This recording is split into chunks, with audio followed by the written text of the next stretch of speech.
Muito bem, pessoal. Então, nossa última aula do semestral. Tudo que é bom um dia termina. Física moderna é uma área enorme da física, tá? O que é considerado física moderna? É o conjunto de descobertas feitas a partir de 1900.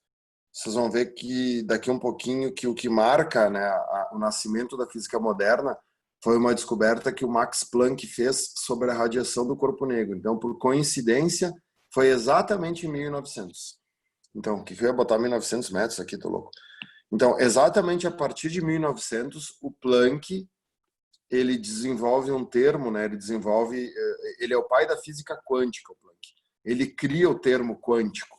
E aí, a partir de 1900 que começa a física quântica, a gente tem o nascimento da física moderna.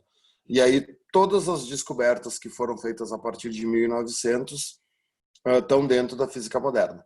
O Enem, esse ano, trouxe uma questão que envolvia a física moderna bem interessante, que era um pega-ratão, tá? Mas aí não era sobre física moderna, era sobre Newton.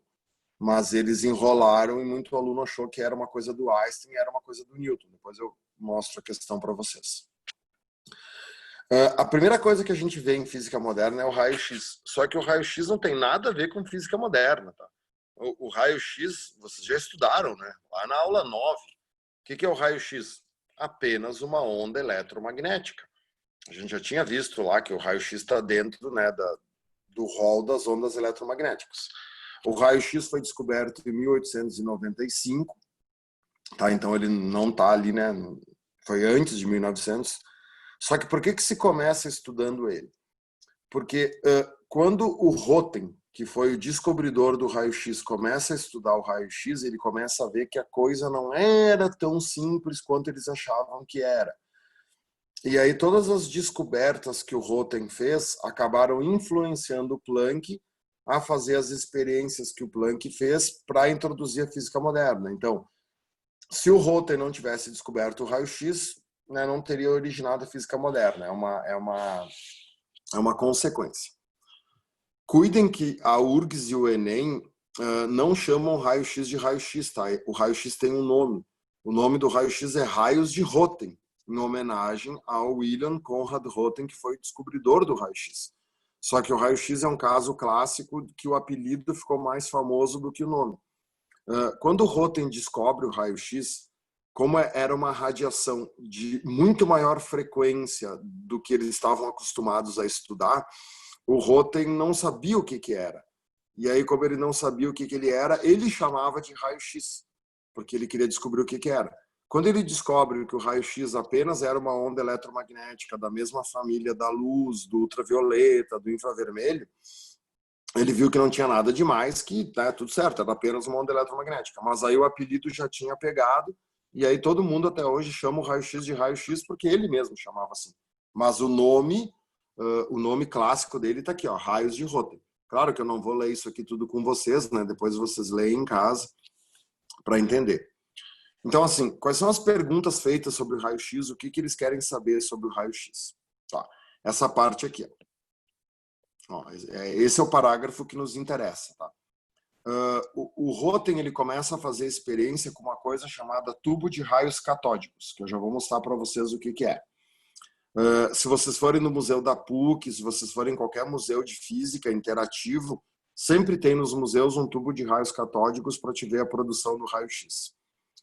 Esses tubos, eles disparam um feixe de elétrons rápidos e esses elétrons acabam se chocando com eletrodos metálicos. E nesse choque, né, nesse retardamento que acontece quando o elétron bate no eletrodo metálico é que surge o raio-x. O que o raio-x é? Uma onda eletromagnética. Então, assim, ó, vou subir aqui um pouquinho, tá? Aqui eu tenho um exemplo, ó, peguei uma figura, isso aqui é exatamente, essa figura aqui é do Museu da PUC, tá? No Museu da PUC lá tem esse tubo aqui com uma cruz de Malta, aqui tá vendo? Eles usam a cruz de Malta só para ficar um efeito bonito aqui. E aí aqui nesse desenho a gente tem aqui os eletrodos, ó, aqui vai ter um polo positivo, aqui vai ter um polo negativo. Aqui dentro os elétrons vão viajar e vão bater na cruz de Malta. e aí quando bate na cruz de Malta, cria o raio-x, e aí o vidro fica espelhado com uma cor verde. Vocês já vão entender o que é essa cor verde. Por isso que o Incrível Hulk é verde, tá? Só que o Stan Lee, que criou, né, o cara da Marvel, ele viajou na maionese, tá? Porque a história do Incrível Hulk é que ele é bombardeado com raio gama.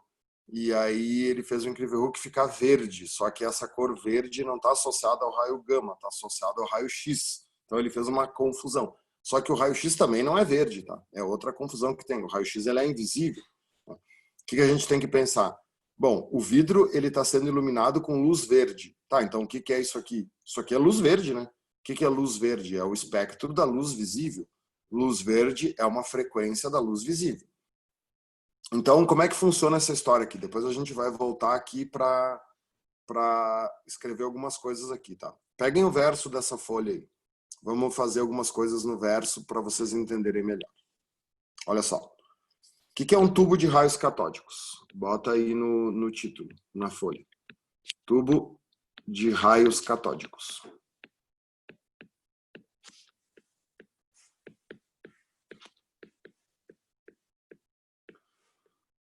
Todo mundo já foi fazer um raio-x em algum lugar, até nos consultórios odontológicos hoje tem raio-x. Se vocês olharem a máquina de raio-x, é sempre um tubo comprido, e aí no final desse tubo tem um negocinho onde sai o raio-x, e aí eles posicionam, né, o teu corpo no final desse tubo para receber o raio-x. O tubo de raios catódicos é um tubo onde dentro do tubo tem um gás a baixíssima pressão. O que é um gás a baixíssima pressão? É vácuo. É um tubo que dentro do tubo tem vácuo. A física moderna, ela sempre tenta falar ou escrever a coisa o mais preciso possível. Tá? O que é vácuo? A ausência de qualquer coisa. Para quem não sabe, isso é impossível. Tá? Por exemplo, tu vai no espaço. No espaço é vácuo. Não é. No espaço, tu vai ter partículas de oxigênio, partículas de hidrogênio. Só que essas partículas, esses átomos, eles estão tão dispersos que tu diz que é vácuo. Imaginem que tu pega um tubo de vidro, tá? E aí tu liga uma bomba que tira o ar, uma bomba de fazer vácuo, e tu deixa lá 1 hora essa bomba ligada. Cara, a pressão aqui dentro vai reduzir praticamente a zero, mas ela nunca vai conseguir tirar tudo que tem aqui de dentro. Então, como o vácuo não existe, a física chama isso de gás a baixa pressão. Então, quando alguém falar para vocês num exercício, dentro de um tubo existe um gás a baixa pressão, significa que dentro desse tubo tentou-se fazer vácuo, mas vácuo é impossível, então ficou um gás a baixa pressão. A pressão pode chegar até a ser quase zero. Aí aqui dentro tu coloca 2 eletrodos. Vocês se lembram o que são eletrodos, né? Vocês estudam em química. Esse eletrodo aqui vai estar ligado no polo negativo, te lembra da DDP? E aqui do outro lado, tu coloca um eletrodo maior ligado no polo positivo. Então, DDP maior, né, potencial maior ligado no positivo. Nos hospitais, nos consultórios odontológicos, esse eletrodo aqui positivo, ele é feito de chumbo, de PB. Por que chumbo? Porque é um metal denso e barato. Existem materiais mais densos que o chumbo? Claro, o ouro, a platina, a prata. Né? Se tu usasse ouro, platina, prata, a produção do raio-x seria feita com um custo de energia menor, porque eles são mais densos, só que custam uma fortuna. Então não vale a pena colocar ali. Então se usa chumbo, porque é um metal denso e barato. Por que ele tem que ser denso? Bom, o que o tubo de raios catódicos faz? Vocês já estão ligados, né? Olha como tu tem que estudar toda a eletricidade antes de entender isso aqui. Dentro desse tubo aqui, tu criou um campo elétrico, né? Tu tem um polo negativo e um polo positivo. Então, o que vai sair aqui do negativo? Elétrons. Esses elétrons, eles vão andar para o polo positivo, né? Como esse cara aqui está engatado no positivo e esse cara aqui está engatado no negativo, os elétrons, eles vão ser acelerados e como aqui dentro tem vácuo, eles conseguem atingir velocidades muito grandes, por isso que tem que ter o vácuo, e aí esse elétron vai vir, vai bater no chumbo. Quando ele bater no chumbo, como o chumbo é muito denso, esse elétron vai sofrer uma desaceleração. Ele vai ser retardado pelo chumbo. Nessa desaceleração, produz uma radiação que nunca ninguém tinha visto, chamada raio-x. Vocês estão vendo aqui que eu estou fazendo a onda em forma de cobrinha, né? Por que eu estou fazendo a onda em forma de cobrinha? O raio-x é uma onda eletromagnética e todas as ondas eletromagnéticas são transversais ou longitudinais? Transversais, é a onda em formato de cobrinha. Então, cuidado, o raio-x é uma onda eletromagnética, né? Por que o raio-x foi uma novidade, tá? Vou fazer um parênteses aqui. O que os caras conheciam até agora? Vocês se lembram que eu falei para vocês que vocês têm que saber de cor o espectro eletromagnético? OR, onda de rádio, MO, micro-ondas, IR, né, infravermelho, luz visível, né? Aí depois a gente tem o ultravioleta. Então, olha só. As ondas de rádio, micro-ondas, o infravermelho e a luz visível e o ultravioleta são radiações naturais. Essas radiações aqui, elas vêm do Sol. Então, era muito fácil tu ver essas ondas aqui. O Sol, ele emite todas essas ondas. Bom, luz visível, por favor, né? Se não fosse a luz visível, a gente não enxergaria nada. Então, essas ondas eram conhecidas. Só que em 1895, quando o Rotem faz essa experiência, o raio-x tinha uma frequência muito maior do que o ultravioleta. Era uma onda que ninguém nunca tinha visto. Então, hoje a gente sabe que surgiu o raio-x, né? E aí, 5 anos depois, a Marie Curie descobre a radioatividade, e aí a Marie Curie descobre que tinha uma onda mais fodona ainda que o raio-x, que é o raio gama, que é a última onda do espectro. Então, por uns 10 anos, o raio-x foi o reizinho das ondas. Ele foi a onda que tinha maior frequência, maior poder de penetração, maior energia. Não se esqueçam que isso aqui é um ordenamento de frequência, poder de penetração e energia. Então, o poder de penetração do raio-x era muito maior do que do ultravioleta. Então, era uma coisa muito louca. Nunca ninguém tinha visto uma onda com tanto poder de penetração. E aí se fez um estudo para descobrir o que era, e depois se descobriu que o raio-x nada mais era do que uma onda eletromagnética, não tinha estresse nenhum. Mas demorou um tempo para isso acontecer. E aí depois ainda se descobre o raio gama, que é mais power do que o raio-x. Vocês sabem qual é a diferença do raio gama para todas essas ondas, né? As 6 primeiras ondas, a onda de rádio, micro-ondas, o infravermelho, luz visível, ultravioleta e o raio-x, elas vêm da eletrosfera. Essas 6 ondas, primeiras ondas aqui, ó, a URGS pediu isso já há um ano. São ondas criadas por elétrons. São elétrons dando salto quântico. Então, essas ondas aqui, elas vêm da eletrosfera.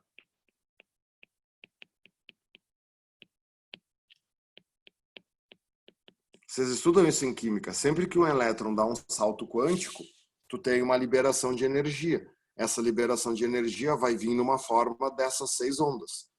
Só que o raio gama não, né? O raio gama é a única onda que vem do núcleo atômico. Então, o raio gama é uma onda nuclear. Por isso que o raio gama é mais poderoso do que os outros, porque o núcleo guarda muito mais energia do que a eletrosfera. Então, depois desse parênteses, o que tem que entender? O raio-x é verde. Tu vê que até pintei ele de verde aqui, né? Não, né? O raio-x não tem cor, porque o ser humano não enxerga raio-x. Qual é a única coisa que tem cor? Luz visível. E aí, quantas cores a luz visível tem? As 7 cores do espectro. Então, o raio-x, ele não tem carga elétrica, é uma onda eletromagnética, a quantidade de carga dele vale 0. O raio-x não tem massa, uma onda eletromagnética não tem massa, a massa dela vale 0.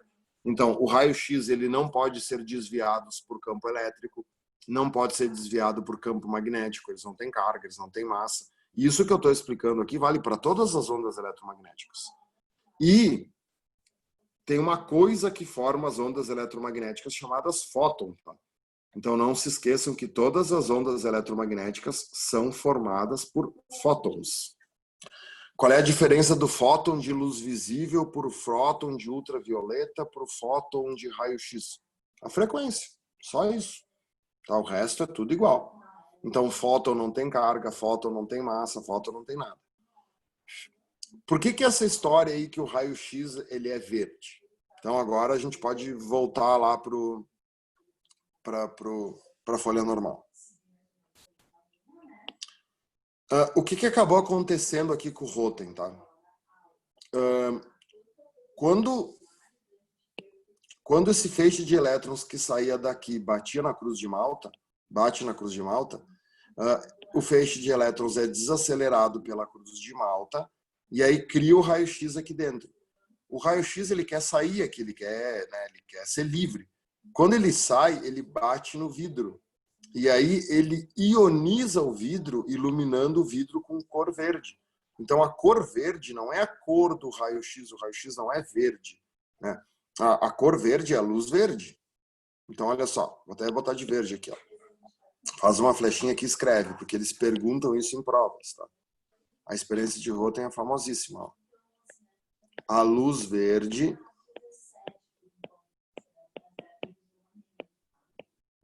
decorre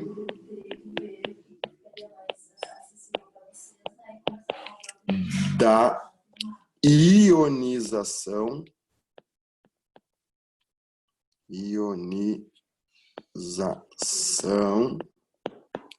do vidro pelo raio-x. Então, não deixem as questões enganarem vocês. O raio-x é verde. Não é verde, ele é invisível. Outra coisa que eles enchem o saco, a URGS gosta. O raio-x é constituído por elétrons. Não. O raio-x é constituído por fótons. Tá? O raio-x é produzido quando um feixe de elétrons rápidos se choca contra uma superfície metálica. Mas o raio-x não é feito de elétrons. Se ele fosse feito de elétrons, ele seria uma corrente elétrica. O raio-x é feito de fóton. E fóton não tem massa, fóton não tem carga. O que o fóton é? O fóton é pura energia.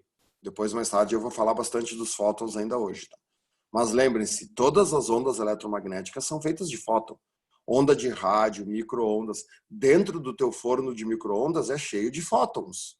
Só que a diferença do fóton do micro-ondas para o fóton do raio-x é a frequência. E aí, claro, mudando a frequência, tu muda a energia, tu muda o poder de penetração, tu muda tudo. O raio-x ele é importantíssimo por causa da aplicação dele. Como o raio-x tem um poder de penetração muito maior do que do ultravioleta, todos vocês aí que querem medicina, vocês vão ter, acho que estuda 1 ano inteiro em medicina de radiologia. Vocês vão estudar muito mais o raio-x do que eu estou passando aqui para vocês, tá? Vocês vão estudar as fórmulas de penetração do raio-x. Física é que nem Rexona, ela nunca te abandona. Na faculdade de medicina vocês vão estudar muita física. Então o que acontece, tá? Como é que funciona essa parte do raio-x? Vocês estão vendo aqui que eu coloquei uma fotinho aqui da Pamela Anderson fazendo uma radiografia. Claro que aqui é uma foto brincadeira, né? Porque tá aparecendo as próteses de silicone dela aqui, ó, na radiografia, e o silicone não apareceria na radiografia, tá? Só apareceriam os ossos. Por quê?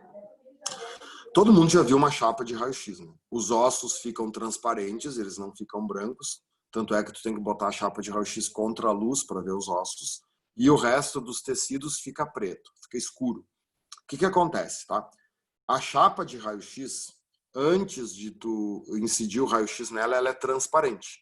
Então imagine, vocês têm uma chapa, essa chapa ela é transparente, ela não tem nada. Só que essa chapa transparente ela é dopada com nitrato de prata, que fica preto quando o raio-x bate nele. Então, imagina que em cima dessa chapa tu bota o braço da pessoa. E aí tu incide raio-x aqui no braço.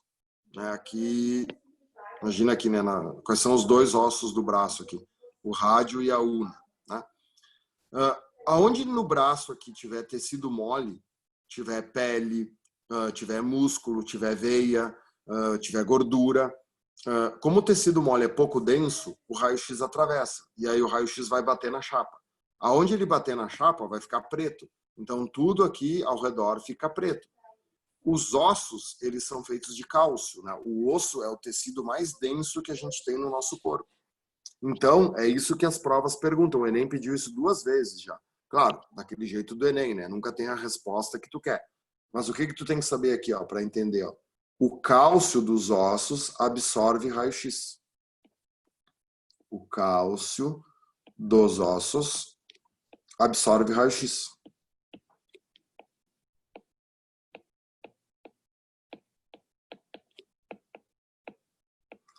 Então, como o cálcio vai absorver o raio-x, aonde tu tem o osso, o raio-x não vai bater na chapa, então a chapa vai continuar transparente. Por isso que o osso aparece de forma transparente. Significa que naquele lugar o raio-x não colidiu, o raio-x não bateu. Então, todos os tecidos que vocês não veem são tecidos de pouca densidade. Aonde a chapa ficou preta, são tecidos pouco densos que o raio-x atravessou e colidiu com a chapa.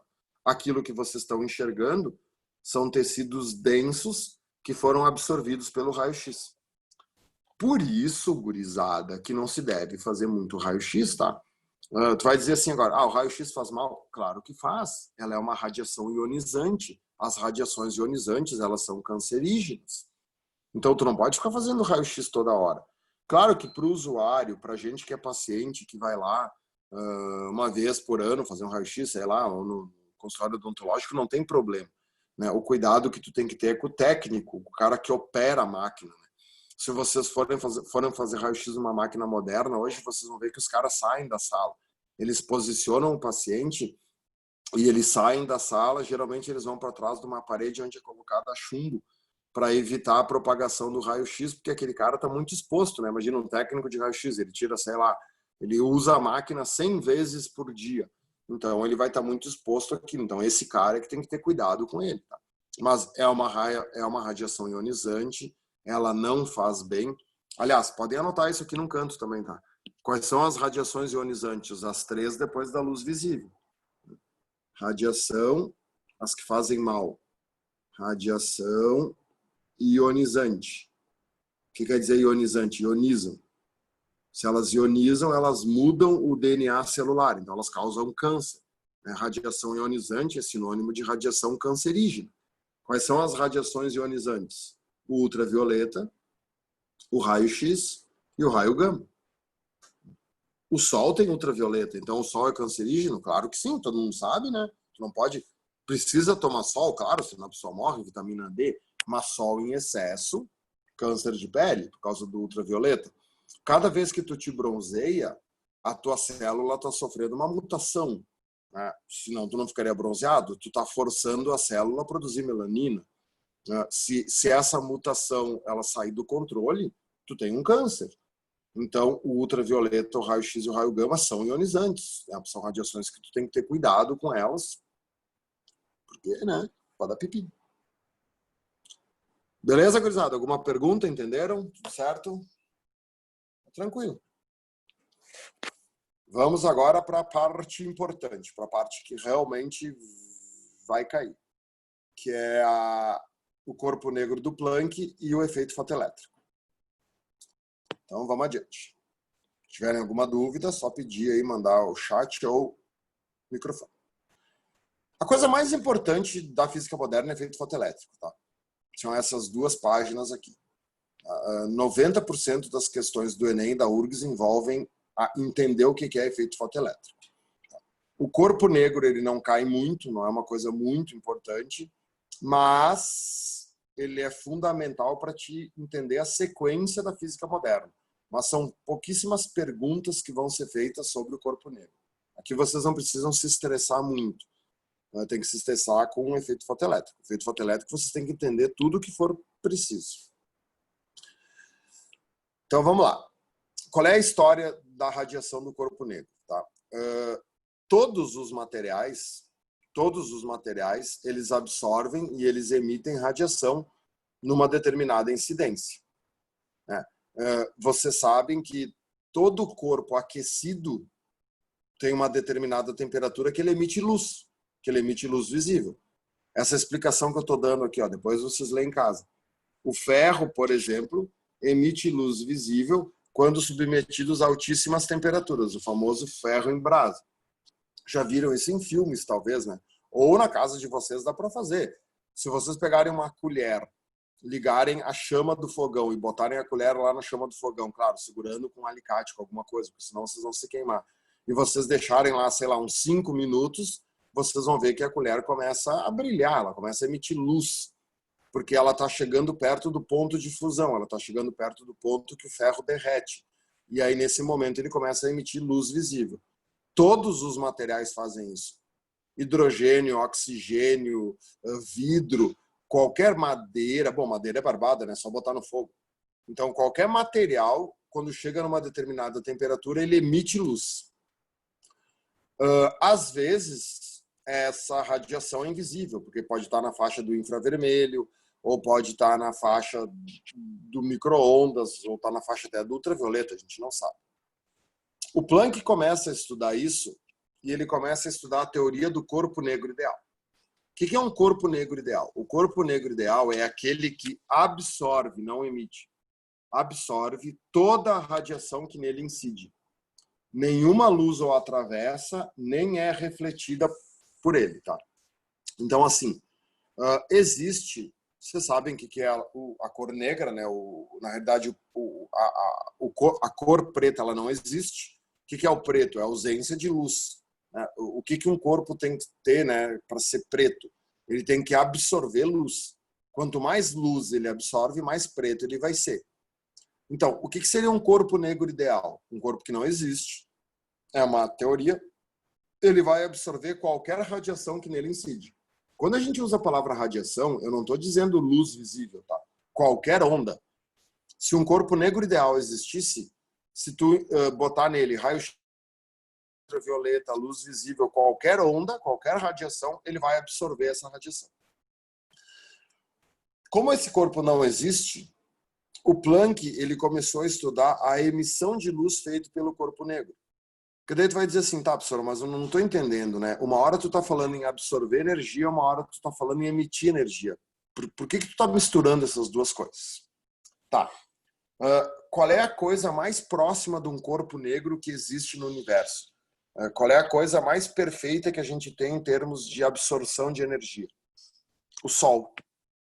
Aí tu vai dizer assim, não, tá louco, né? O Sol nem negro é, o Sol é amarelo, laranja. Como é que o Sol vai ser um corpo negro? Bom, vamos lá.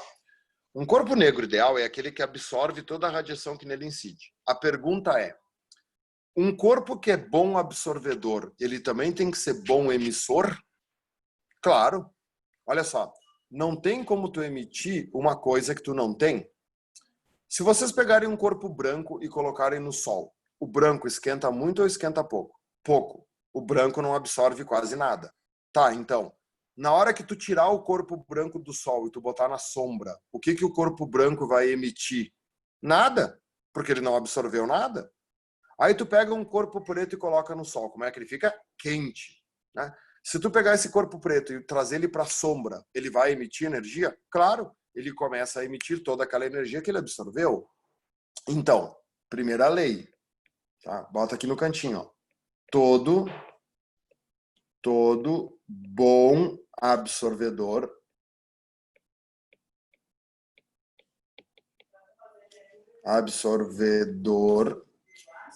é bom emissor.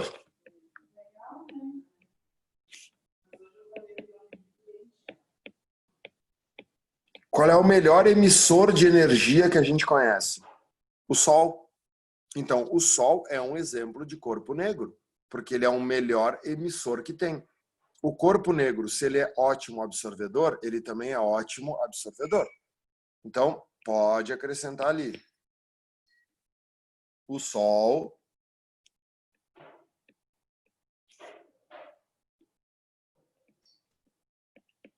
é um exemplo de corpo negro.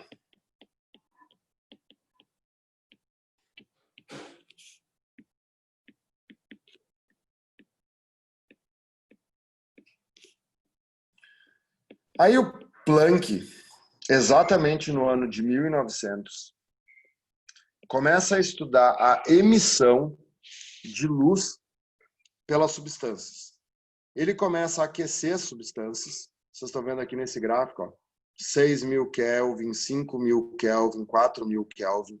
Eu não vou querer que vocês entendam esse gráfico não cai para vocês, tá? Esse gráfico aqui ele é famosíssimo em física. Para vocês terem uma ideia, em física moderna na faculdade, a gente fica quase um semestre inteiro só fazendo cálculos em cima desse gráfico. Esse gráfico tem curvas aqui, ó, tem picos aqui que formam uma curva chamada decaimento de Wien, que a gente estuda, é umas fórmulas, né? Imagine a equação matemática que cria essa linha gráfica, que é uma coisa bem complicada, tem que usar derivada, tem que usar integral, mas é bem bacana de estudar. Mas, enfim, qual é a história que vocês têm que saber? Conforme o Planck estuda esse gráfico, o que ele notou? Que isso aqui é qualquer coisa menos linear, né? Pelas leis que existiam na época, a coisa tinha que ser linear. Conforme tu fosse aquecendo um corpo, ele ia liberando energia. Só que essa energia ela não vem de maneira linear, ela vem em picos, né? E aí ele entendeu que a luz não era contínua, que a luz era descontínua, que a luz era transportada em pequenas porções. Então, olha só, Max Planck lançou a teoria de que os corpos aquecidos emitiam energia radiante em pacotes discretos, chamado quanta. Ele usou um termo latim que quer dizer quantidade, quanta ou quanto.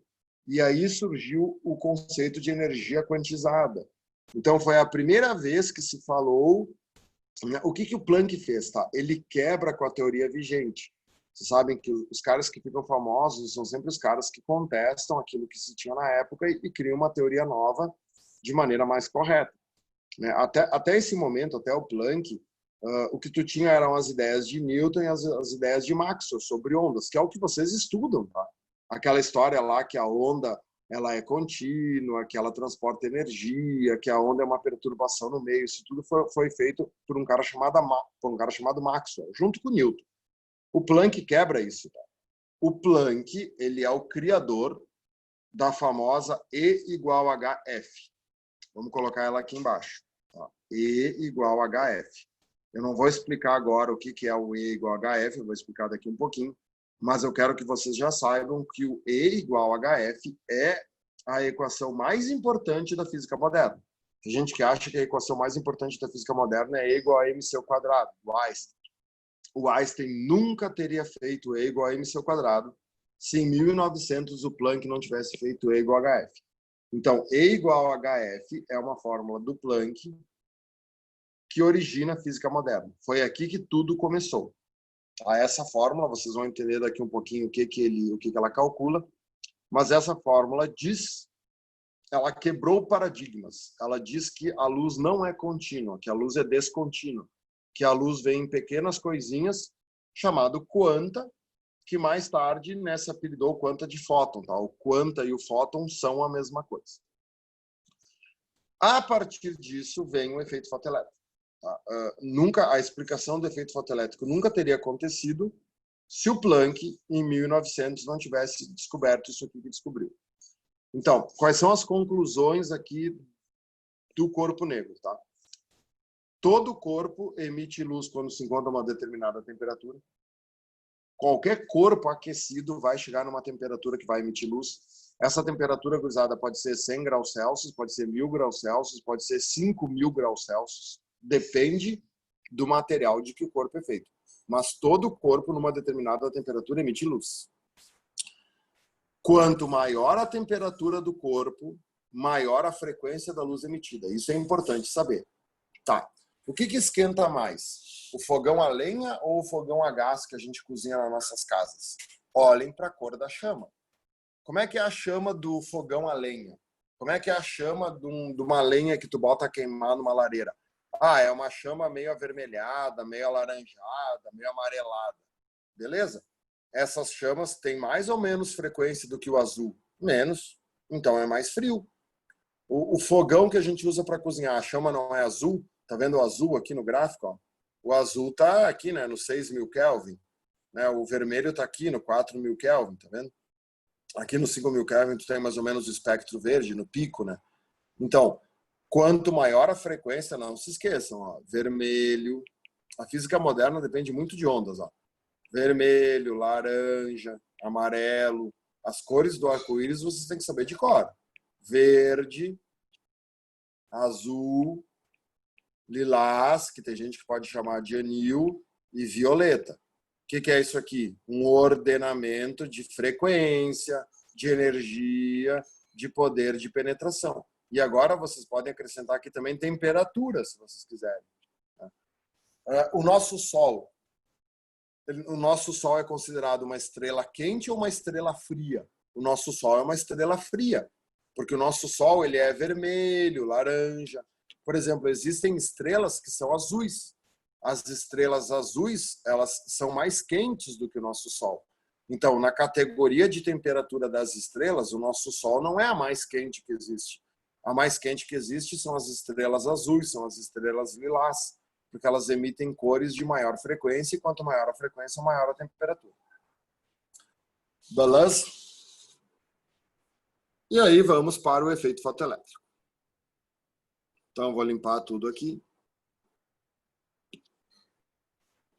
Agora vem o que cai no Enem, o que cai na URGS. O efeito fotoelétrico, ele é muito simples de entender, tá? O efeito fotoelétrico, ele não tem nada de física moderna. Tanto é que o efeito fotoelétrico, ele foi descoberto pelo Hertz. O Hertz viveu de 1857 a 1894, então ele nem conheceu, né? Ele nem viu o Planck fazer a teoria dele. Então, o efeito fotoelétrico já era uma coisa conhecida. O que é o efeito fotoelétrico? O efeito fotoelétrico é a emissão de elétrons pela matéria sob a ação da luz. Como assim? Tá vendo aqui o desenho, né? A luz bate numa chapa metálica e arranca elétrons da chapa. Gurizada, isso aqui é uma coisa que vocês estudam em química direto, né? O que tu estuda em química? Quais são os elétrons mais energéticos? Quais são os elétrons que têm mais energia? Os que estão perto do núcleo, os que estão longe do núcleo? Longe. Então, o elétron está perto do núcleo. Então, tu tem ali um átomo, né, fazer bem pequenininho aqui um núcleo atômico, daí tu tem as camadas eletrônicas. O que a gente sabe? Conforme o elétron vai ganhando energia, o elétron está na primeira camada. Conforme ele vai ganhando energia, ele vai dando o salto quântico, ele vai pulando de camada, ele vai subindo para as camadas externas, até que ele chega na última camada, chamada camada de valência. Se um elétron estiver na última camada de um átomo e tu der uma energia suficiente para ele receber energia, ele sai fora, ele vai embora. O que tu cria? Um íon, né? Um cátion ou um ânion. Claro que se o elétron for embora, fica faltando elétron. Se falta elétron, o que é isso aqui? É um cátion, porque fica um íon positivo, fica um íon com carga positiva. Então, isso é o que tu estuda em química desde o primeiro ano do ensino médio. Então, o efeito fotoelétrico é bem simples. A luz visível, sob certas condições, ela consegue arrancar elétrons de materiais especiais, materiais fotossensíveis. E aí, esses elétrons, se eles forem recolhidos, se tu arrumar um jeito de recolher esses elétrons aqui, tu cria corrente elétrica. O que é isso aqui? É a célula fotovoltaica. Como é que se produz energia elétrica a partir da luz do sol? Usando o efeito fotoelétrico. Tu bota uma chapa fotossensível feita do material especial, que no caso ali é silício, e aí os elétrons são arrancados dessa chapa, esses elétrons são recolhidos e colocados a andar num fio. E aí tu cria uma corrente elétrica. Então, se tu ligar uma lâmpada nesse fio, a lâmpada acende. Então, tu tá criando energia elétrica a partir da energia luminosa. Isso é efeito fotoelétrico. Tá, então, o que isso tem de moderno? Qual é o problema do efeito fotoelétrico? O Hertz descobre o efeito fotoelétrico e ele começa a descobrir algumas características do efeito fotoelétrico que ninguém conseguia explicar. Ele não entendia algumas coisas que aconteciam. Só depois que o Planck descobre o E igual a HF é que o Einstein consegue fazer a explicação do efeito fotoelétrico. O efeito fotoelétrico ele é importantíssimo na vida do Einstein. Para vocês terem uma ideia, todo mundo sabe que a coisa mais importante que o Einstein fez foi a teoria da relatividade. Só que ele nunca ganhou um prêmio Nobel pela teoria da relatividade. A teoria da relatividade, para a época, era muito avançada. A galera não tinha condições de entender tudo que ele falou. O único prêmio Nobel que o Einstein ganhou na vida dele foi pela explicação do efeito fotoelétrico. Então, para a carreira do Einstein, o efeito fotoelétrico é importantíssimo. Vamos virar a página, que o que interessa está na próxima página. Claro, em casa, leiam tudo isso aqui. É bom ler, é bom entender, mas vocês entendem melhor depois que eu explico a próxima página. Então, vamos limpar. Vamos lá. Aqui está a festa, aqui está o que interessa. Quais foram as conclusões que se chegou estudando efeito fotoelétrico? Tá? Primeira conclusão. Para que ocorra o efeito fotoelétrico, a luz deve possuir uma frequência mínima. O efeito fotoelétrico só acontecia se a luz tivesse uma frequência mínima. Essa frequência mínima se chama frequência limite. Também é chamada de frequência limite. Tem provas que chamam de frequência mínima, tem provas que chamam de frequência limite. Os dois termos são aceitos. Então, primeira lei. O efeito fotoelétrico só ocorre numa determinada frequência. Segunda lei.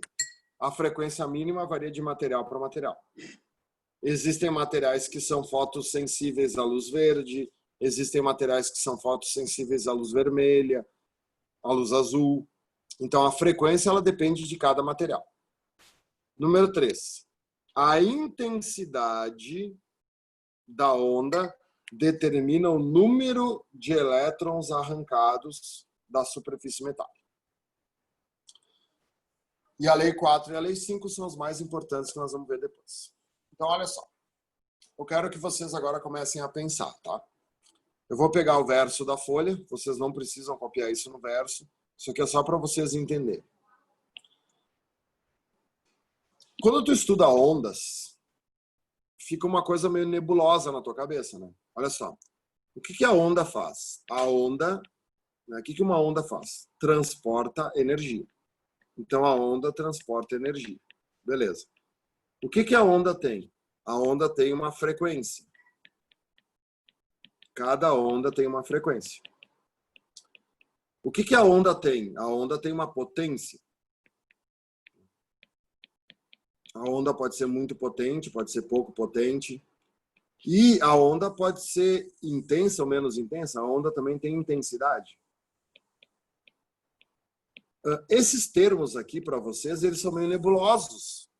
Quando eu aumento a energia de uma onda, eu aumento a potência da onda e eu aumento a intensidade da onda. Quando eu mexo na frequência de uma onda, eu mexo na energia da onda, eu mexo na potência da onda. Quer dizer, até hoje para vocês, essas quatro grandezas, energia, frequência, potência e intensidade, elas estão tudo misturado na cabeça de vocês. E a aula de hoje serve para vocês separarem isso, tá?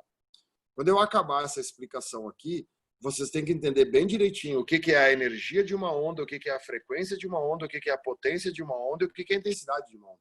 Se eu não conseguir separar esses 4 termos para vocês, é porque eu não dei a aula direito ou vocês não entenderam o que eu expliquei. E o efeito fotoelétrico serve para isso. Por isso que ele é uma aula importantíssima. Tem gente que pensa assim, eu não vou estudar efeito fotoelétrico porque não cai física moderna. Não é isso. O efeito fotoelétrico te ajuda a entender esses 4 termos aqui. Isso cai muito. Bom, o Enem adora ondas. Então vamos lá. O que ninguém conseguia explicar? Um material fotossensível é o zinco. Tá? Zinco é um material super comum. Vocês sabem que a maioria das telhas são feitas de zinco. Se vocês forem aí na casa de vocês ou no prédio de vocês, provavelmente o telhado seja feito de zinco. Então é um material bem comum, zinco. O zinco ele é fotossensível a determinadas frequências. Então imaginem o seguinte, tá? Que eu pegue um feixe de luz vermelha. O que é a luz vermelha? É a primeira luz que tem, né? O vermelho é a onda de menor frequência, menor energia, menor penetração que existe. Então imagina que eu ilumine o zinco com luz vermelha. E aí os elétrons não saem da placa. O zinco não ejeta elétrons. Qual é que foi a primeira coisa que se descobriu? Não adianta aumentar a intensidade do vermelho. Imaginem que eu deixo esse vermelho mais intenso. Eu boto mais vermelho, mais vermelho. O que é aumentar a intensidade? Vamos pensar assim, ó. Nós estamos todos juntos e cada um de vocês tem uma lanterna que emite luz vermelha. Como que tu faz uma lanterna emitir luz vermelha? Tu usa um polarizador. Qual é o polarizador mais comum que tem? Papel celofane. A gente vai na livraria, compra papel celofane vermelho. A gente liga a lanterna e bota na frente da luz o papel celofane vermelho. A luz que vai sair da lanterna vai sair vermelha. Isso é uma polarização. A gente já estudou lá nos fenômenos ondulatórios, né? O vermelho é um filtro o papel celofane vermelho é um filtro, ele não vai deixar as outras cores passarem, só vai deixar passar o vermelho. Tá. Então, cada um de nós tem uma lanterna. Então, olha só. A Ana ilumina com a lanterna dela, tá? Qual é a potência da lanterna da Ana? A potência da lanterna da Ana é 5 watts. Tá? O elétron não sai fora. Aí o João liga a lanterna dele também, mais 5 watts. Aí a Marjana liga a Tef, liga a Vitória, liga, eu ligo. Todo mundo liga. Cara, essa chapa aqui, ela fica tão vermelha que a gente não consegue nem olhar para a chapa. Os elétrons não saem fora. A primeira coisa que se descobriu é o que determina se o elétron sai fora ou não é a frequência e não a intensidade. A intensidade de uma onda, a gente já tinha visto isso em acústica, é potência sobre área. Lá em acústica a gente viu isso quando eu ensinei para vocês a intensidade do som. Isso aqui também serve para luz. Potência é medida em watt e a área é medida em metro quadrado. O em seguida aparece coisas sobre essa grandeza. Então, notem que intensidade e potência são intimamente ligadas. Né? A intensidade é diretamente proporcional à potência. Quanto mais potência de luz tu colocar, mais intensa a luz fica. Só que, claro, essa intensidade ela também depende da área, por isso que ela não é igual à potência. Né? Tu tá aí no teu quarto e aí o que acontece? Né? O teu quarto tem uma metragem, né? Tem uma área, tem 1 metro quadrado. É só tu pegar o comprimento do teu quarto e multiplicar pela largura, tu tem a área do teu quarto. Se tu tá achando o teu quarto muito escuro para te estudar, né? Meu quarto é escuro, eu não consigo enxergar o livro. O que tá faltando? Intensidade. A luz é pouco intensa. Como que tu pode aumentar a intensidade da luz no teu quarto? Como tu não tem como mexer na área, porque a área do teu quarto é fixa, tu vai comprar lâmpadas de maior potência. Eu estou usando lâmpada de LED de 8 watts. Tu vai lá no mercado e compra a lâmpada de LED de 12 watts. Tu aumenta a potência da lâmpada, automaticamente tu aumenta a intensidade. Beleza? Então, intensidade e potência não são a mesma grandeza, mas elas estão intimamente ligadas. Então, o que se descobriu, tá? Que a intensidade não determinava se saía elétron ou não. O que determinava era a frequência. Então, se tu ilumina a placa de zinco com luz vermelha e o elétron não sai fora, não adianta tu continuar usando vermelho. Qual é a próxima luz que vem do vermelho? Laranja. Depois do laranja, o amarelo. Como eu não tenho laranja aqui, eu vou botar amarelo. Tá. Eu ilumino a placa de zinco com luz amarela. Também não sai elétron. Testa a próxima. Verde. Opa, quando eu iluminei a placa de zinco com luz verde, o elétron pulou fora. E aí, olha só. Essa luz verde que eu estou usando é muito mais fraca do que o vermelho. Nós estávamos usando 4 lanternas vermelhas. Então, se cada lanterna tinha 5 watts, eu tinha 20 watts de luz vermelha. Tá, e agora com uma lanterna só de luz verde, o elétron pula fora. Ninguém conseguia explicar isso, pessoal. Por quê? O que dizia a teoria, tá? A onda transporta energia. Onda é a transportadora da energia. Quando que a chapa está ganhando mais energia? Quando eu estou usando as 5 lanternas de luz vermelha, as 4 lanternas de luz vermelha ou uma só de luz verde? Quando eu estava usando as 5 de luz vermelha. Essas 5 lanternas de luz vermelha, elas transportam mais energia do que a de luz verde. E aí, como que o elétron não pulava fora quando ela ganhava mais energia? E como que ele pulava fora quando ganhava menos energia? Ninguém conseguia explicar isso. Por quê? Porque eles achavam que a luz, que a onda, ela era contínua, que ela transportava energia de maneira contínua no espaço. Então, essas 3 primeiras leis, tá? O elétron só pula fora dependendo da frequência mínima e a intensidade da luz determina o número de elétrons, eram as leis que ninguém explicava. Para vocês terem uma ideia aqui, ó. Quando eu estou usando a luz verde, tá pulando aqui o elétron, tá? Se eu aumentar agora a intensidade do verde, daí eu aumento a quantidade de elétrons que pula, daí vai pular mais elétrons. Depois que o efeito fotoelétrico começa a acontecer, quanto mais luz eu colocar daquela frequência, mais elétron pula fora. Então, a intensidade da onda determina o número de elétrons que pulam fora. Quanto mais intensa for a onda, mais elétron vai pular fora. E aí, qual é a lógica aqui, tá? Se o verde faz o elétron pular fora, claro que as próximas ondas também vão fazer, tá? O que seria a próxima onda? O azul, lilás, o violeta. Se eu botar azul, se eu botar lilás e violeta, o elétron vai continuar pulando fora. Tá? Depois que tu atinge a frequência mínima, eu determinei que para essa chapa a frequência mínima é o verde, tá? Então tudo que vier depois do verde vai continuar fazendo o elétron pular fora. E quanto mais intensa for essa luz, mais elétron pula fora. O truque aqui é entender o seguinte, ó. Se a luz vermelha não faz o elétron pular fora, não adianta tu aumentar a intensidade do vermelho, porque o vermelho não está fazendo o elétron pular fora. Então tu precisa trocar a frequência. Essa história que a intensidade aumenta o número de elétrons só funciona se o efeito fotoelétrico já estiver acontecendo. Isso é, se tu já tiver a frequência mínima. Agora vem a parte que vocês vão entender por que tudo isso está acontecendo. Talvez a tua cabeça esteja meio confusa agora, de propósito, tá? Agora, olha só, agora entra o Einstein. O que diz a quarta lei? Opa! Olha só. A quarta lei diz o seguinte. Para que um elétron escape da superfície de um metal, deve-se fazer um trabalho contra as forças que o fixam aí. Ou seja, os fotoelétrons devem adquirir energia suficiente para serem ejetados. A energia absorvida em excesso aparece na forma de energia cinética. Então, aqui tem as duas fórmulas que caem nas provas. Uma prova da URGS, por exemplo, é quase impossível não ter alguma coisa sobre essas duas fórmulas. EC é igual a HF menos W e E é igual a HF. Notem que o E igual a HF não é uma fórmula feita pelo Einstein. Isso aqui que eu estou explicando para vocês é 1905. 1905 se chama Ano Miraculoso da Física. Em 1905, no início do ano, aí por março, o Einstein faz essa fórmula, ele faz a explicação do efeito fotoelétrico. E no final do ano, ali por setembro, ele lança a teoria da relatividade. Então tudo isso foi feito em 1905. Essa fórmula, que não é uma fórmula do Einstein, o Einstein já conhecia essa fórmula é do Planck. O que quer dizer essa fórmula? O que é o E igual a HF? Então agora nós vamos entender o que é. Por isso que eu deixei todos esses espaços em branco aqui, para a gente poder escrever.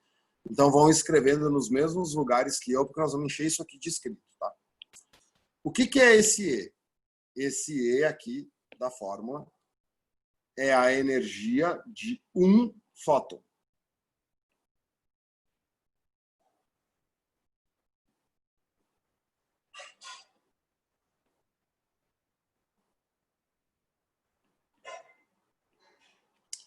O que é o H? O H é uma constante mundialmente famosa chamada constante de Planck.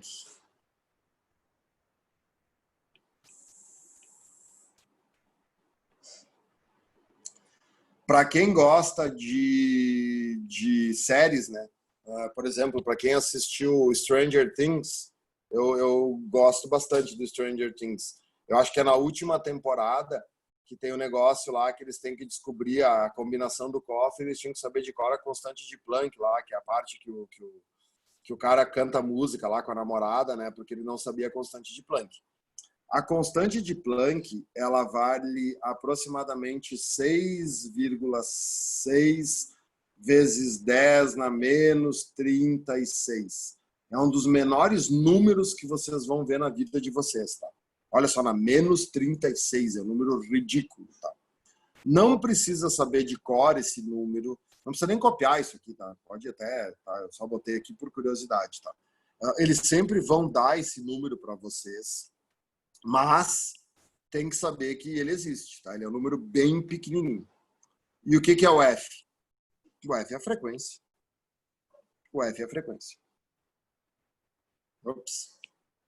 O F é a frequência.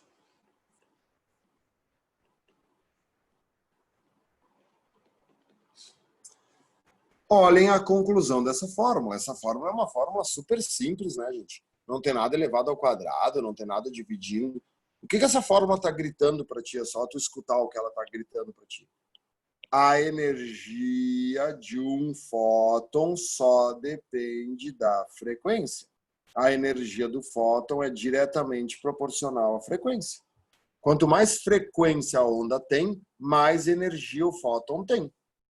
Então, o fóton de luz azul sempre vai ter mais energia que o fóton de luz vermelha, porque a luz azul tem mais frequência. Aí vamos voltar lá para aquela forma. EC igual a HF menos W. O que é o EC? O EC é energia...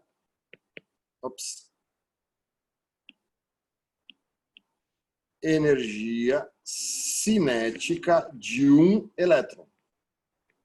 Energia cinética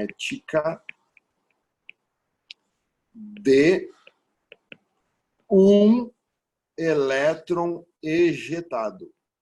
É o elétron que vai sair fora do metal. Esse elétron ejetado, ele é chamado de fotoelétron. Ele recebe um apelido. Vocês vão ver bastante esse termo, fotoelétron. O que é fotoelétron? Né? É um casamento de um fóton com um elétron. Claro, né? O que se descobriu? O elétron que é ejetado, ele absorve a energia do fóton. Como ele absorve a energia do fóton, ele tem energia para pular fora. Então ele acaba sendo chamado, apelidado de fotoelétron, porque ele é o casamento de um fóton com um elétron. Olhem que legal. O HF, vocês já sabem o que é. O que é o HF? É a energia do fóton. Menos W. Por que menos W? Utilizada segundo a lei da termodinâmica. Quais são as leis mais importantes do universo? Número 1, a primeira lei da termodinâmica, que é a conservação de energia. Número 2, segunda lei da termodinâmica. Nenhum processo pode ter rendimento de 100%. Tu sempre tem que ter alguma perda de energia no meio do processo.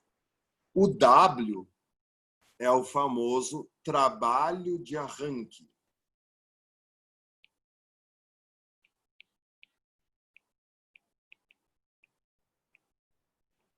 É a explicação do que eu li lá em cima, tá vendo? Para te arrancar o elétron da superfície do metal, tu tem que fazer um trabalho contra as forças que o fixam aí. O núcleo, ele está prendendo o elétron na eletrosfera. Para te fazer o núcleo largar o elétron, tu precisa gastar energia, tu precisa realizar um trabalho. Esse trabalho se chama trabalho de arranque. O trabalho de arranque é uma constante que depende do material. É uma constante que depende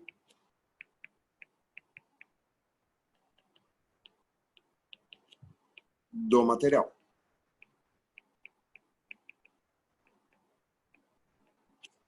Certo? Certo. Então, olha só, EC é igual a HF menos W, EC é a energia cinética do elétron ejetado, HF é a energia do fóton, W é o trabalho de arranque. Também não tem nada demais essas fórmulas, não tem nada, né? Não tem nada de derivada, de integral, de raiz quadrada, pô, mas são fórmulas bem simples. Número 5. A energia cinética dos elétrons emitidos só depende da frequência. Claro, né, gente? Olha para essa fórmula aqui de cima. Qual é a única variável que essa fórmula tem? A frequência, né? O H é uma constante e o W é uma constante, que depende do material. Então, se eu quero aumentar a energia cinética do elétron, eu tenho que aumentar a frequência da onda, porque a única variável que essa fórmula tem é a frequência. Então, a energia de um elétron, a energia cinética do elétron, só depende da frequência. Agora eu vou ler aqui o que eu escrevi para vocês e depois nós vamos voltar lá para o verso da folha. Eu prometo que isso aqui vai ficar bem mais claro depois que eu explicar. Vamos ler ali, agora eu vou ler para ver se vocês entendem o que eu escrevi. O esclarecimento do efeito fotoelétrico foi dado em 1925 pelo Betão, que desenvolveu a ideia de Planck sobre a emissão intermitente de luz. Nas leis experimentais do efeito fotoelétrico, Einstein viu uma prova evidente que a luz tem uma estrutura intermitente e é absorvida em porções independentes. A energia E de cada uma das porções de emissão, de acordo com a hipótese de Planck, é proporcional à frequência, E igual a HF. O fato de, como provou Planck, a luz ser emitida em porções, ainda não constitui uma confirmação definitiva do caráter descontínuo da estrutura da própria luz. Repara-se que a chuva também cai na Terra sob forma de gotas, o que não quer dizer que a água dos rios e lagos seja constituída por gotas, isto é, quantidades pequenas independentes. Apenas o efeito fotoelétrico permite pôr em evidência a estrutura descontínua da própria luz. A intensidade da luz, segundo Einstein, é proporcional ao número de quantas porções de energia contida no feixe luminoso e, por conseguinte, determina o número de elétrons arrancados da superfície metálica. Então, vamos lá. Verso da fonte. Olha só agora, tá? Até esse momento, até antes do efeito fotoelétrico, a luz ela era contínua. O que a luz transporta? A luz transporta energia. Por que ninguém conseguia explicar o efeito fotoelétrico? Vamos lá. A luz transporta energia. Beleza. Então, se eu incido numa chapa luz vermelha e os elétrons não estão sendo emitidos, é porque está faltando energia. Então, aumenta a intensidade da luz vermelha. Porque se a luz transporta energia, quanto mais intensa essa luz for, mais energia ela está transportando, e aí tinha que ter uma hora que os elétrons iam sair fora. Quando que os elétrons saíam fora? Nunca. Tu podia botar 1000 watts de potência na luz vermelha e o elétron não saía fora nunca. Aí tu pegava uma luz azul bem fraquinha e o elétron saía fora. Ninguém conseguia explicar isso. Aí vem o Einstein e diz assim, ó, por que vocês não estão conseguindo explicar isso? Porque vocês acham que a luz ela é contínua, que a luz transporta energia de maneira contínua no espaço. A luz não é contínua, a luz ela é descontínua. A luz ela vem em porções, em pequenas porções, como o meu amigo Planck já tinha descoberto em 1900. Essas porções, chamadas quanto, agora nós vamos chamar de fóton, tem uma energia muito bem definida. A energia dessa porção é E igual a H vezes F. O único jeito de tu trocar a energia dessa porção é tu mudando a frequência da onda. Só que essa energia não é a energia da onda, gurizada. Porque a onda ela é feita de milhões de fótons. Então, olha só que interessante o que acontecia, tá? Deixa eu apagar isso aqui. Olha a solução que o Einstein deu, tá? A solução que o Einstein deu é uma solução simples. Ó, a luz vermelha, ela é descontínua. Ela vem em pequenas porçõezinhas, tá? Ela vem, né? Uma porçãozinha, outra porçãozinha, outra porçãozinha, outra porçãozinha. Ela vem em fótons, ela vem em quanto, tá? Vamos supor que essa chapa aqui, ela tem um trabalho de arranque de 2 joules. Estou inventando, tá? Cada fóton de luz vermelha tem uma energia de 1 joule. Então, quando o fóton bate no elétron, o elétron ganha 1 joule. Tá, mas ele precisa de 2 para sair fora. Então, o elétron não sai fora. Ah, eu vou aumentar a intensidade da luz vermelha. Aumentar a intensidade da luz vermelha é aumentar o número de fótons. Eu vou deixar a luz vermelha mais intensa. Beleza, eu vou botar mais fóton. Mais fóton, mais fóton. Aquele negócio, né? Fico ligando lanterna, lanterna, lanterna, lanterna, um monte de lanterna. Sim, mas individualmente a energia de cada um desses fótons vai continuar sendo de 1 joule. Então o elétron nunca vai pular fora, porque o elétron ele só pula fora quando ele absorve o fóton. E quando ele absorver o fóton, ele vai ganhar 1 joule. Agora, se eu pegar a luz azul tem mais frequência do que a luz vermelha. Então, o fóton de luz azul, ele tem 3 joules de energia. E aí, esses 3 joules superam os 2 joules que o elétron precisa. Então, esse elétron vai pular fora com uma energia cinética equivalente à diferença. Então, se ele ganhou 3 e o trabalho de arranque é 2, ele pula fora com 1 joule. Tá, e agora o que acontece se eu aumentar a intensidade da luz azul? Claro, se tu aumentar a intensidade da luz azul, tu aumenta o número de fótons.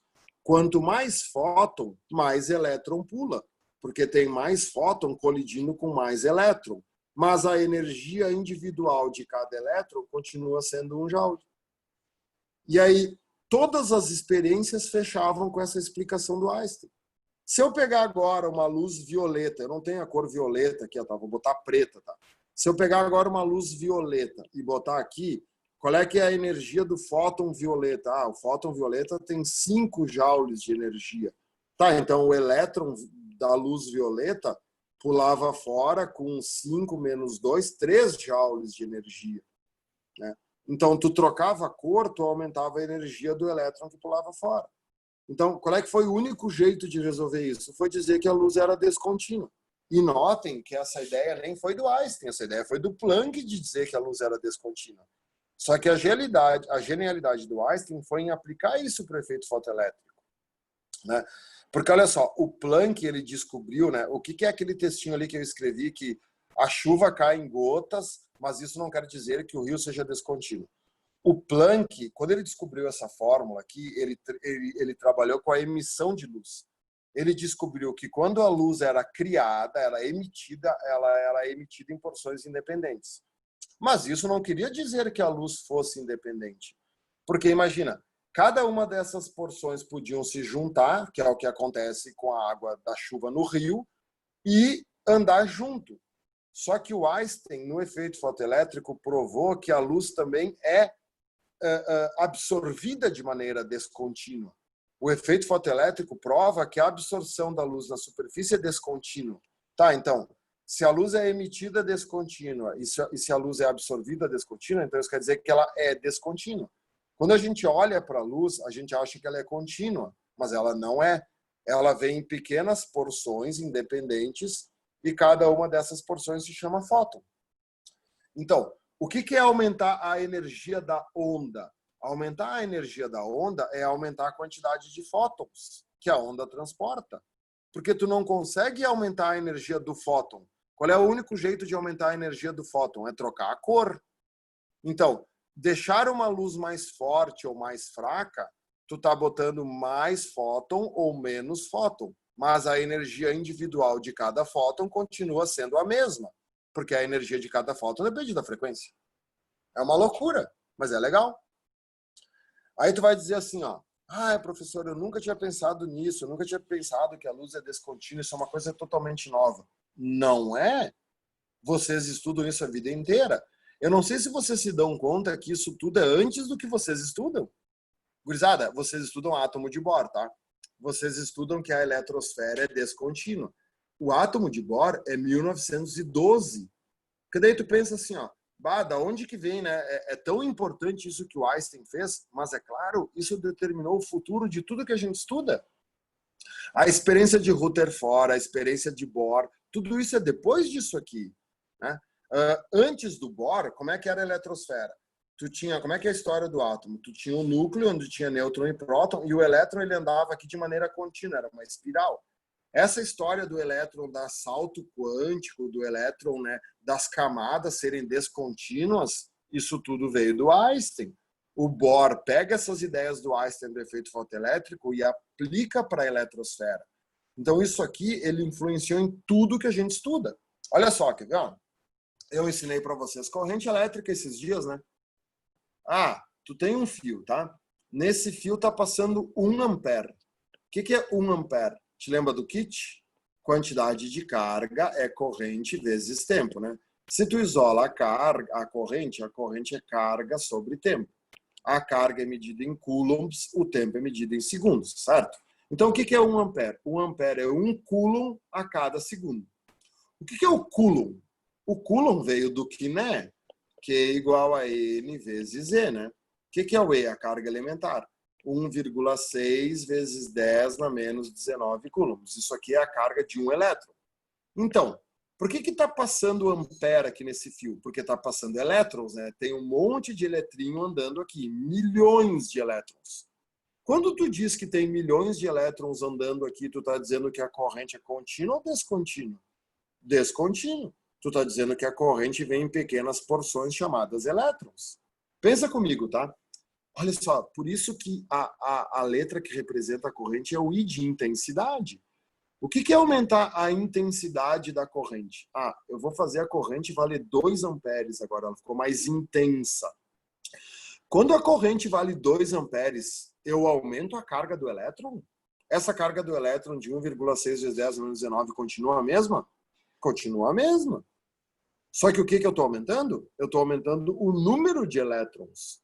Porque agora são 2 coulombs por segundo passando no fio. Então tem mais elétron passando no fio. Tu entende? O Kiné é a mesma coisa que o E igual a HF. Né? O que o E igual a HF diz? Que o único jeito de tu mudar a energia é tu mudar a frequência. Só que no caso do elétron só tem uma fórmula, porque a carga do elétron é sempre a mesma. Não existe vários tipos de elétron. Então é mais fácil de entender. No caso das ondas, existem vários tipos de fóton. Então, cada fóton, cada frequência de fóton tem uma energia diferente. Quando tu aumenta a intensidade da onda, tu está aumentando o número de fótons. Tu está fazendo a onda transportar mais energia.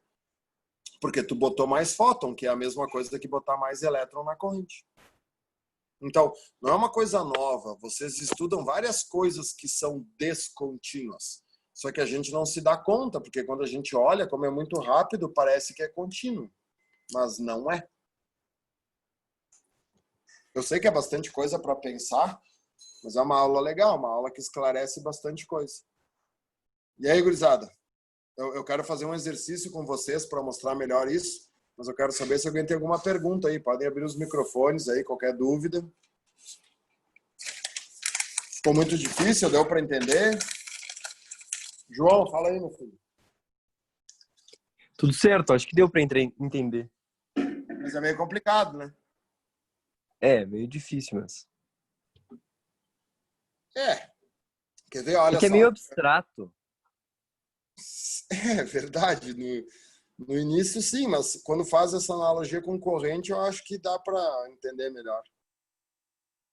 Tu tem que pensar que o fóton é como se fosse um elétron, né? Quando o Einstein dava aula sobre isso, o que ele dizia? Tá? O fóton é um pacotinho de energia. Então, esse negócio que tem aqui, ó, esse fóton aqui, é como se fosse um presentinho de energia. Tu tá ganhando um pacotinho de energia. Quando tu abrir ele tem energia dentro dele. Então, quanto mais fótons a onda tem, mais energia ela transporta. Mas a energia de um fóton depende só da frequência. Quer ver? Nós vamos fazer uma questão da URGS, tá? É uma das questões mais difíceis que já caiu na prova da URGS. Se vocês entenderem essa questão, vocês fazem até chover para cima. Vocês acertam qualquer coisa que aparecer sobre isso. Que é a 16. É a 16. Eu vou dar 5 minutinhos para vocês lerem e tentarem fazer a 16. Depois eu volto e faço com vocês. Então, quem está assistindo a aula gravada, dá um pause aí na aula, tenta fazer a 16 e depois volta e assiste meu vídeo. Vamos lá, pessoal. Toquem o pau aí.